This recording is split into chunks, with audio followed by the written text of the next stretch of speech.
Okay, guys, I'm gonna have to put a lot of trigger warnings in front of this. So if you see the title, if you get a bad feeling from me saying that there's trigger warnings here, I suggest you to just close the video now because this is probably gonna get intense.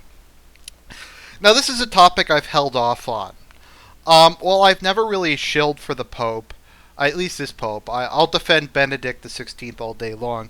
But while I've never really shilled for the Pope, I've tried to avoid this topic. Just because I was trying to do the good thing, I was just trying to just ignore him. He could sit in the Vatican, he could do his frankly goofy PR stunts, carrying his own bag, etc., which I personally think are kind of narcissistic and vain, but oh well, it just. He didn't matter that much. Now he's started to inject himself into politics. And so I think we can criticize him as a politician. And I think it's also time to say that this is a disaster. This is a crisis. Personally, I think Pope Francis is a crisis as big as Vatican II is. Now, I just like to state that I'm not a sedevacantist. I'm not even really a hardcore traditionalist. I don't even go to a Latin Mass. I probably would if there was one in my area, but I really don't mind conservative Novus Ordo. So I'm not having a theological objection to whether or not he can be a pope. This is just from a practical standpoint, and to a certain extent a spiritual standpoint. Pope Francis is a complete and total disaster. And people say, oh, Arch, you can't criticize the Pope. You can't insult him. That's the kind of thinking that leads people to hell. That's the kind of thinking that leads to schism. Well, you know who's leading more people to hell than pretty much anyone else on earth? I'm just going to come and say it. Pope Francis is. And people say, well, you can't say that. You're implying he's the Antichrist. No, I'm not saying he's the Antichrist. I'm saying he's a man with appallingly poor judgment who shouldn't be anywhere near a leadership role. Why do I say he's leading people into hell? Because his vague statements, which are clearly designed, in my opinion, to please everyone, muddy the edges around essential doctrines. Be it gay marriage, be it just any kind of various social issues. He just muddies it, and he gives so much cover to liberal Catholics, to people who are in de facto schism, to people who are manifest heretics. He gives them cover. And whenever we try to tell them, guys, go back to Mass, guys, return to the faith, guys, try to fix your lives up, we have this guy here who undermines it, who basically gives, be it directly or indirectly, and people say, well, the media manipulated what he said. Well, what is he, a child with no agency? He's a world leader. He's a monarch. He has a PR team. If he can't figure out by this point in time to do something about the media constantly taking stuff out of context, if no one around him will tell him, hey, your holiness, whenever you word things like this, people take it out of context and it looks really, really bad. And it sends people to hell. If people can't say that, then the problem's a lot bigger than just him being inept. Um, then he's basically kind of living in a fantasy world and surrounded by people who are living in a fantasy world. And that's really, really scary. So I kind of have to take one of two ideas. Either the Pope is so inept and so incompetent, and every single person around him is inept and incompetent, or he just doesn't care. Or he's, in my view, narcissistic, and he thinks that, okay, well, I just want to be loved. I just want to spread the gospel. I want to spread hope and peace and mercy and forgiveness. Well, that's all good, but when you imply that, like, gay marriage is okay, that just all this stuff is okay. Don't judge people. It's a infallible teaching of the church that the death penalty is bad. That we have to open the doors to migrants, etc. When you do that, you drive people to hell. I can't list the number of conservative people, people who want to do good, people who want to get right with God, who want to seek out traditional Christianity, who want to maybe become devout conservative or traditionalist Catholics, who want to do everything, who want to go to confession, who want to go to Mass, who want to raise their children to be Catholic, who said, RG, I get everything you're saying, I understand the intellectual arguments, but I just can't join the church when this guy's the leader. He's the worst.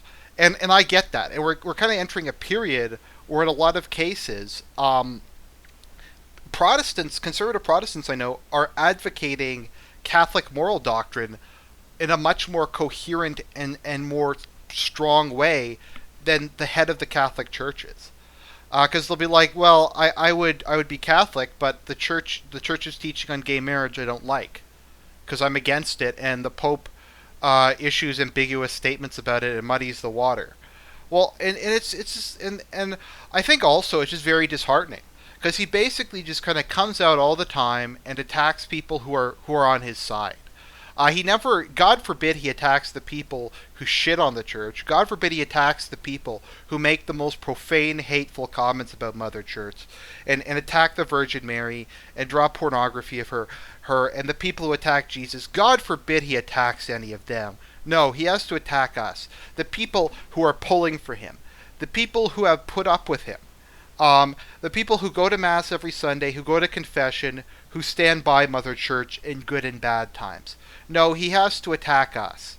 And he does this on a consistent basis. He never, or very seldom, in my experience at least, goes after any of the people who are leading people to hell. He goes after the few people who are trying to fight this, who are trying to do the right thing. They're the people he hates. And that's just kind of it. It's really demoralizing when you're fighting in the name of the papacy, when you're fighting in the name of the Mother Church, and the head of it doesn't support you.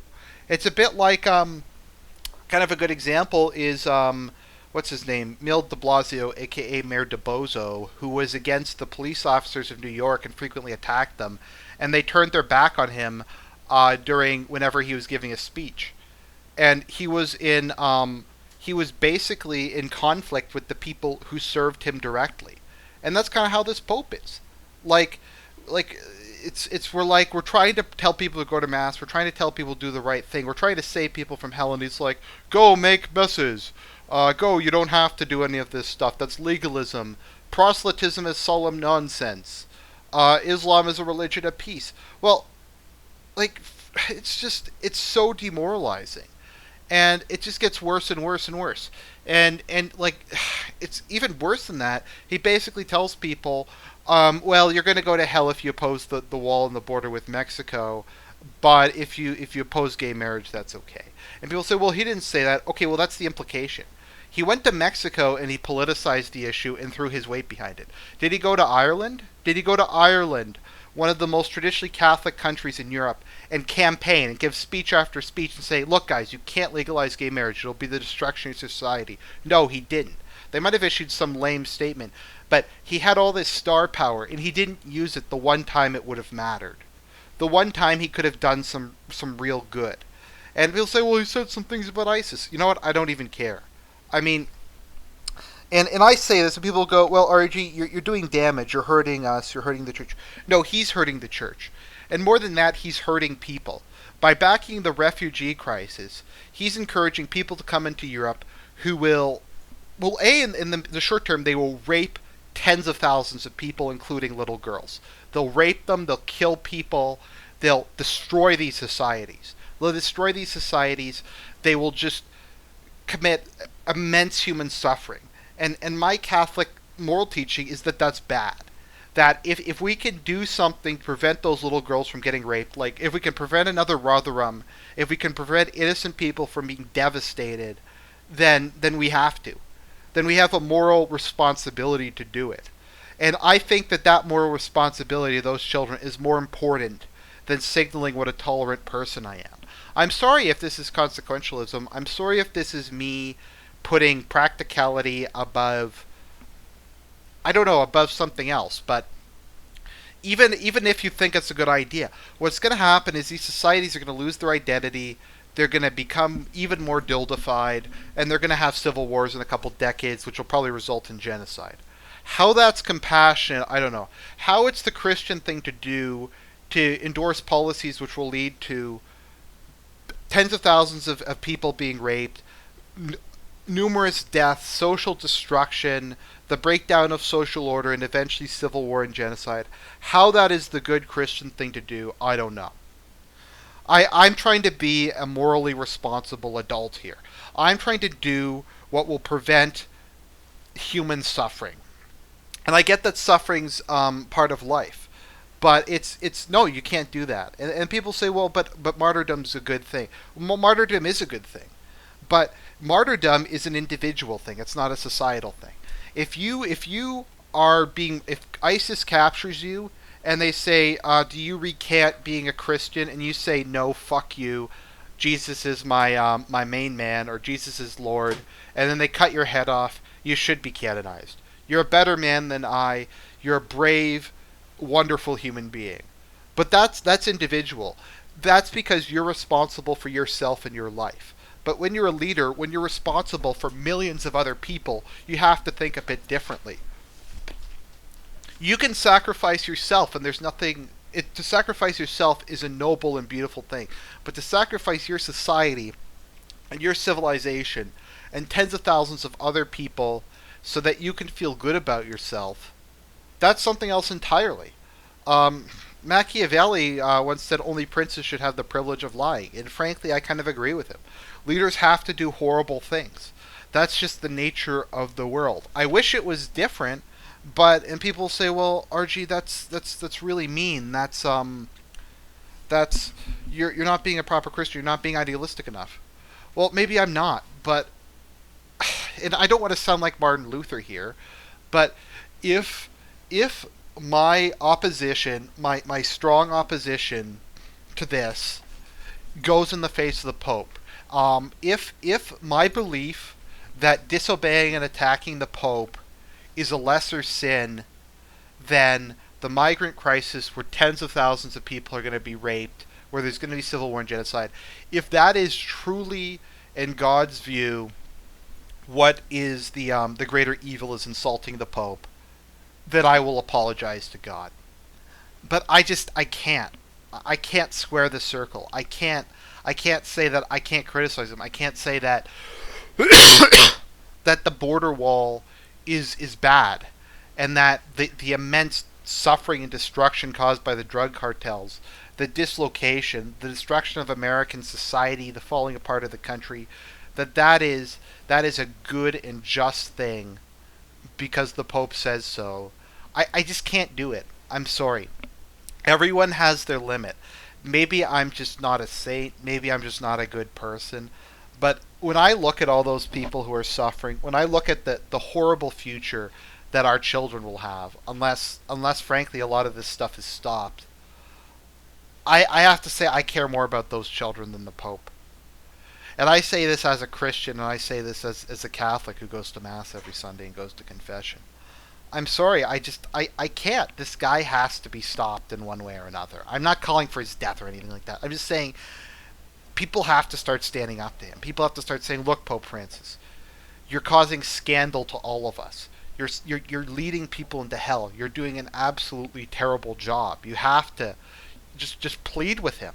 And if not, then we have to just start ignoring him or isolate him, or I don't know if we need to go to another period of prisoner in the Vatican. But the current situation is destroying the church faster than Vatican II ever did. It's it's a crisis. This is like Vatican III. This is things are really bad, and they're getting worse by the day. I'm sorry about this, guys. I'm sorry, but I just have to. I have to say this. God bless you. God help us all, especially with Scalia gone.